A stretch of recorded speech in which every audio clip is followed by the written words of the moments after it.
Alaihi Wasallam, karena syafaatnya jualah yang kita harapkan nanti di hari berbangkit, di yaumala la yanfa' malun wala banun illa man atallaha biqalbin salim. Amin ya rabbal alamin. Ibu-ibu yang dirahmati Allah Subhanahu wa taala, kita masih dalam suasana bulan Sya'ban, tepatnya hari ini berada kita dalam nisfu Sya'ban. Walaupun perhitungan di kalender kita lihat penetapan bulan Sya'ban itu ataupun awal Sya'ban dan kaitannya dengan nisfu Sya'ban itu menurut para ulama ahli hisab ada kekeliruan, karena yang namanya kalender ini ditetapkan jauh-jauh hari, sementara dalam perjalanannya penentuan awal Sya'ban kemarin, ya, badan ahli hisab melihat bulan Rajab itu bulan apa namanya, tidak nampak bulan awal Sya'ban, awal bulan Sya'ban pada saat itu, yang kemarin dijatuhkan mereka pada hari Selasa. Maka oleh karena itu dikoreksi kembali, ya, mereka menyempurnakan bulan Rajab, maka awal Sya'ban pun diundur menurut perhitungan ahli hisab, badan ahli hisab yang mereka lah berwenang dalam memutuskan ini, termasuk nanti awal Ramadan, penentuan Syawal dan lain sebagainya, ya, itu nanti mereka lah yang berwenang, yang sering kita sebut dengan namanya sidang isbat. Berkumpulnya para ulama, lembaga-lembaga yang yang berkompeten dalam menentukan nasib umat Islam, baik itu penentuan awal puasa maupun penentuan nanti Idul Fitri atau Idul Adha. Nah, maka bagi ibu-ibu yang mungkin dia mengambil puasa sunnah 3 hari, sunnah Sya'ban maksudnya, Ahad, Senin, Selasa puncaknya, begitu ada perubahan tidak ada salah. Yang namanya kita pun orang awam ini, mereka lah yang bertanggung jawab dengan keputusan kita ini, hanya sekedar mengikut sami'na wa ta'na saman wa ta'an. Cuma kalau dapat awak informasi cepat, maka saya sampaikan di semua informasi itu sama Ibu Ajah Halimah. Ada perubahan ya, di sini saya catat ya, bahwasanya nisfu Sya'ban itu jatuhnya pada hari Rabu hari inilah. Maka tadi malam lah kita yang beramal ibadah. Cuma kalau dah ada kudung sompat yang beramal sama malam Selasa, tidak ada salah diulang. Macam mana kan saya DMP, ya, supaya jangan ragu. Macam kemarin ada juga tak salah kita, ya, tak salah saya masalah HP itu yang kemarin diambil saya dua biar aman. Diambilnya beramal malam Selasa, diambilnya beramal malam Rabu, puasa dia semalam, puasa dia ngabuk, gaduh dia besok. Antung nang mana menurut Allah, diambil dua. Ya, kalau kami pula saya semalam, saya ambillah tadi malam kita beramal ibadah. Ya, jadi kita ini sedang menjalani yang namanya nisfu Sya'ban, limited editionnya berlaku ya nanti ba'da asyar. Maka apa kelebihan nisfu Sya'ban ibu? Sya'ban ibu, kita ulangi kembali kaji kita dalam kesempatan ini. Ya, malam nisfu Sya'ban ini adalah salah satu malam di antara 5 malam yang sangat mustajab waktunya untuk berdoa, untuk bermunajat kepada Allah Subhanahu wa taala. Walaupun memang ada lagi malam-malam yang sangat ijabah doa, yaitu malam di bulan malam Ramadan ataupun nanti malam Lailatul Qadar, ya, tapi menurut satu pendapat ini, kata Rasul, ya, satu hadis, 5 malam yang sangat ijabah doa, ya, ditentukannya amal ibadah, ya. Pertama adalah malam 1 Rajab, itu sudah kita lewati. Baru yang kedua malam nisfu Sya'ban, itulah dia tadi malam, ya, berlanjut sampai hari ini. Malam Jumat ini dikasih waktu sejumat sekali, ada waktu yang sangat mustajab, doa diijabah, ya, waktunya sangat bagus, utama, fadilah. Kemudian malam 1 hari raya Syawal atau Idul Fitri sama saat. Kemudian yang terakhir adalah malam 10 Zulhijjah atau malam hari raya haji. Inilah 5 malam yang mustajab doa, ya. Segala permohonan kita akan diijabah oleh Allah Subhanahu wa taala. Perbanyak amal ibadah. Nah, walaupun tadi saya katakan di awal, malam-malam bulan Ramadan itu pun malam mustajab, apalagi malam Lailatul Qadar. Cuma berbeda nanti babnya, berbeda nanti penjelasannya dalam hadis maupun dalam pendapat ulama. Nah, ibu-ibu yang dirahmati Allah, berbeda lagi pula 5 malam itu dengan malam nisfu Sya'ban. Kenapa? Karena kata para ulama, satu-satunya waktu yang kita selaku hamba bisa memohon kepada Allah agar Allah merubah nasib kita, takdir kita di hadapan Allah, ini hanya cuma satu waktu, yaitu waktunya terjadi di malam nisfu Sya'ban dan Sya'ban dan nisfu Sya'ban dan siang nisfu Sya'ban. Itulah hari ini. Makanya berdasarkan firman Allah yang terdapat dalam surah Ar-Ra'd ayat 39, Allah mengatakan yamhullahu hama yasha wa yusbit wa indahu ummul kitab. Apa kira-kira maknanya, Bu? Allah menghapus apa yang Ia kehendaki dan menetapkan apa yang Ia kehendaki, dan di sisinya lah terdapat ummul kitab, yaitu Lauhil Mahfuz. Ya. Maka Bu, ada kesempatan kita, kata para ulama termasuk Ustaz Abdul Somad, Ustaz Hadi Hidayat, para habaib mengatakan ada kesempatan kita bisa minta robah sama Allah, minta kita direvisi, kalau bahasa Indonesianya mengamandemen nasib kita, takdir kita di hadapan Allah. Bisa Ustaz? Bisa. Ya. Allah sudah memvonis kita misalnya, Bu, menjadi orang yang nanti su'ul khotimah, mati dalam keadaan su'ul khotimah. Atau Allah sudah memvonis kita mendapat siksa kubur. Allah sudah memvonis kita bahkan masuk ke dalam api nerakanya. Ini, Bu, di malam nisfu Sya'ban inilah bisa kita robah nasib kita, takdir kita di hadapan Allah, dengan catatan kita banyaklah beramal pada malam itu.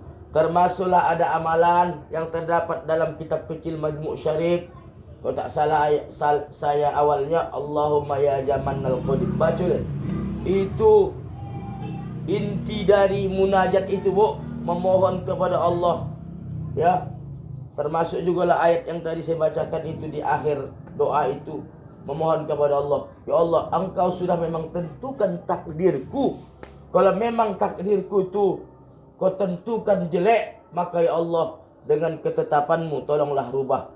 Kenapa? Karena di situ juga kita bermunajat. Engkau berfirman dalam Al-Quran dari ayat yang dibawa oleh nabimu Sayyidina Muhammad, engkau mengatakan yamhullaha ma yasha wa yusbit wa indahu ummul kitab, bahwasanya hak veto Allah lah yang dapat menghapuskan apa saja yang Dia kehendaki. Apa pahamnya?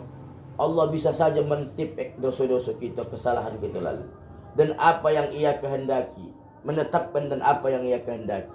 Maka intinya, Bu, bisa kita merubah nasib kita, takdir kita di hadapan Allah, dari hal yang tak baik buruk kepada yang baik, dari hal yang baik kepada lebih baik. Bisa jujurnya tak bagora ini, batotap saja dia. Kenapa Ustaz? Karena tidak ada sekalipun ikhtiar kita di hadapan Allah. Termasuklah momentum Sya'ban yang ini adalah momentum kita memunajat kepada Allah, memohon kepada Allah agar Allah dapat merubah, merevisi, mengamandemen nasib kita, takdir kita. Maka ada istilah seorang syarifah mengatakan malam nisfu Sya'ban adalah malam momentum, ya, bagaimana ketentuan nasib kita di hadapan Allah. Baik itu nasib amal kita, nasib rezeki kita, nasib apa lagi, ibadah kita. Makanya, Bu, tadi malam sekadar mengulang kaji, kita sudah solat maghrib, walaupun tidak solat sunat sudah maghrib, maka laksanakanlah solat sunnah nisfu Sya'ban. Berapa rakaat Ustaz? Bebas, minimal 2, laksanakan. Kemudian apa lagi? Dibacalah. Bebas. Maksudnya niatnya. Tak ada yang khusus. Tidak, tak ada. Tak ada khusus bacaannya. Penting niatnya. Macam soal duha kan? Tak ada. Itu tadi. Sesudah solat, baca langsung surah Yasin. Sesudah surah Yasin sebelum surah Yasin diniatkan. Apa niat pertama? Niat pertama adalah mohon ketetapan iman dengan taat ibadah. Itulah bacalah tadi. Allahumma ya Jamanal Qadim. Balik. Sudah habis. Baca lagi surah Yasin. Yang kedua dengan niat murah rezeki juga untuk taat ibadah. Adanya orang sekarang, ya kan Bu, begitu biasa-biasa saja rezekinya, luar biasa. Bagusnya mau menolong, sama-sama sodih yang adik kakak. Datanglah kakaknya, Assalamualaikum, Waalaikumsalam. Menangis-nangislah kakaknya ini, ya. Tolong aku adik. Kenapa kakak? Udah 2 kali datang ke rumah kakak. Apa yang datang kakak? Ansuhan tapeh-weh kata. Udah meminta. Oh tidak kena sita tapeh-weh. Amak kakak katanya, nang ada duit pilih sok selimpul ni. Iya, 100 saja pun jadi kau kasih aku, alhamdulillah. Biar tak datang-datang orang tu lagi. Jadilah. Bayangkan itu. Sok selimpul dia pun nak nonton apanya duitnya sok selimpul. Tapi kalau sudah beranjak nanti, ya usaha naik pangkat, bertambah jengkol, bertambah pangkat di laut jadi tekong. Mulailah. Biasalah kakaknya kan datang lagi dari jauh disentehnya pula. Nampak pula daripada gayung kakaknya ni kan sirahit siregar gitu kan. Kering-keringnya pun ginting. Begitu sampai rumah kempes bis gitu. Upelu bis. Jadi nak panggil anak ni, bilang sama wak ko nanti entah mencari mak. Bilang mak tak ada mengapa mak? Kenapa begitu mak? Membongak itu mak. Udah tahu aku dah gayung sepeda wak kau tu nak mengutang itu. Ya Allah. Datanglah wak. Assalamualaikum. Waalaikumsalam. Minta dia adik yang tadi ni yang sama-sama susah tapi dah kayu mendadak. Bahanja. Ada mak. Wak. Pergi wak pajak wak. Tadi baru lagi kami jumpa di simpang batu wak. Iya wak, udah pergi wak tadi. Botol pajak, iya wak. Pajak. Ini maknya ni pun 4 labu juga. Mengintip ada haji dari itu kamar. Nampak waknya. Botol ke pajak, botol wak. Botol ke pajak, botol wak. Beginilah. Apa tu wak?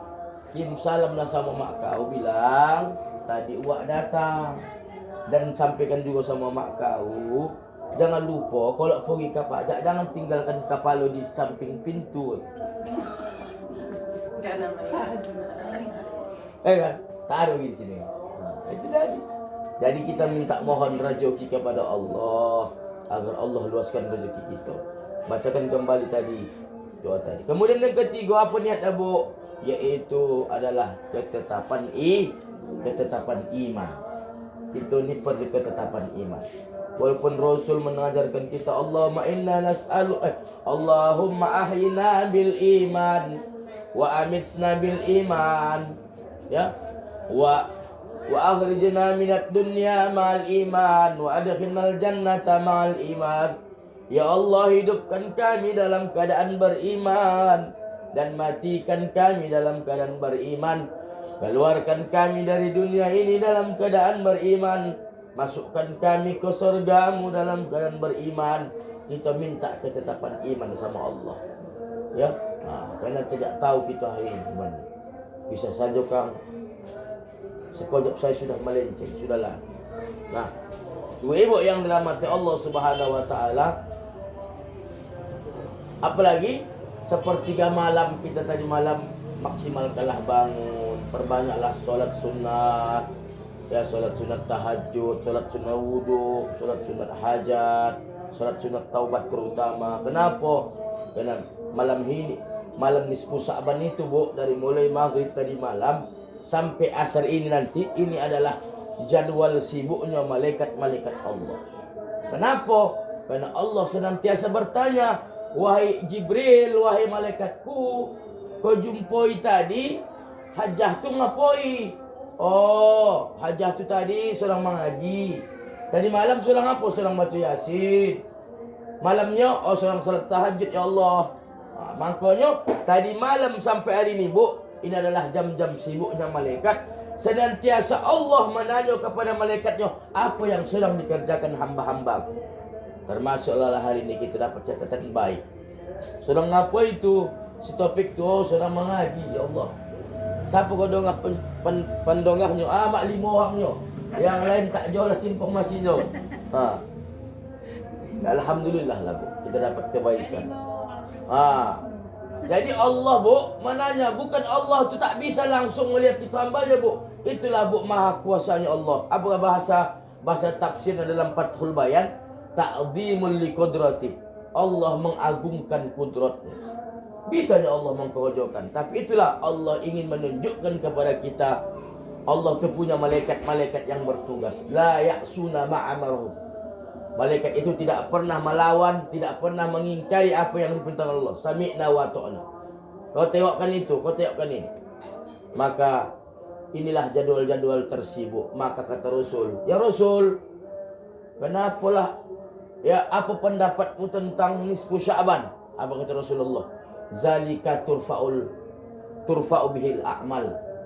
Nisfu Sya'ban adalah diangkat seluruh rangkaian amal ibadah anak cucu Adam kita inilah ila rabbil alamin. Jadi Bu, tadi malamlah sampai asar ni amalan-amalan anak cucu Adam umat Rasulullah kita inilah mulai dari 16 Sya'ban 1443 Hijriah yang lalu sampai anak 15 Sya'ban hari ini 1444 Hijriah saja itu akan dilaporkan kepada Allah. Maka kata Rasul, Pak uhibbu, aku suka, aku pingin ketika amalanku diangkat wa ana shaim, bertepatan aku sedang berpuasa. Kenapa begitu? Karena ada nilai lebih. Tadi kau angkat amalan-amalan anggota wirid Yasin Ar-Rahman tu malaikat sedang berpuasa untuk kau tengok. Berpuasa ya Rabb. Ada nilai lebih Bu. Tapi kalau tak berpuasa, kau tak Somad tak ada nilai lebih. Kenapa? Ustaz, karena berpuasa ini adalah satu-satunya amalan yang Allah langsung memberikan ganjaran pahala. Apa dalilnya Ustaz? Ada dalilnya. Apa kata Allah dalam hadis? Seluruh amal ibadah anak cucu Adam laha baginya, atau dalam hadis lain lahu baginya, bagi mereka. Li illa shaim, kecuali puasa untukku, dan akulah yang akan memberikan ganjaran pahala baginya. Dan satu-satunya ibadah yang kita bisa meniru-niru Allah Bu, puasa. Kenapa begitu Ustaz? Dan Allah tak makan tak minum.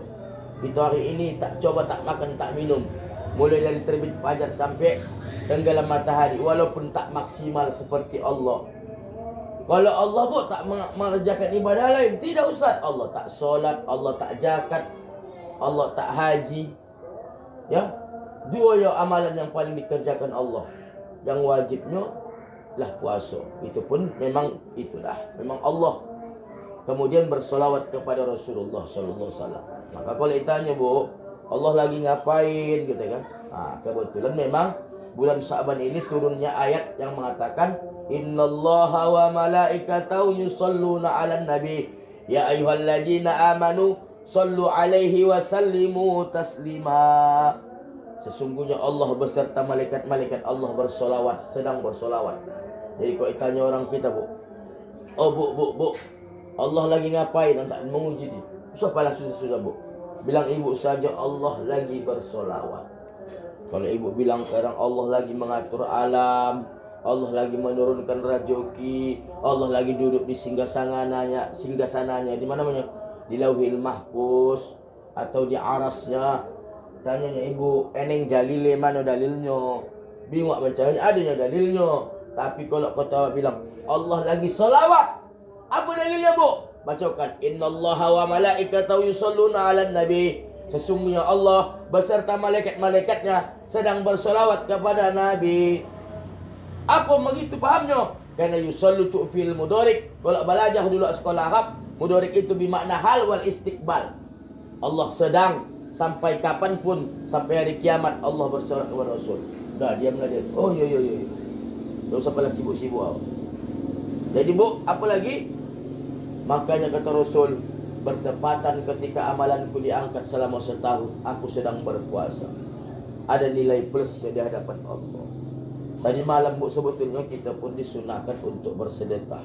Inilah disampaikanlah aku punya kajian ini semalam, hari Selasa di Birpot. Sampaikan, begitu saya sampaikan, golak juga. ku sampaikan sama jamaah basadoka awak malam ni ku Sa'ban.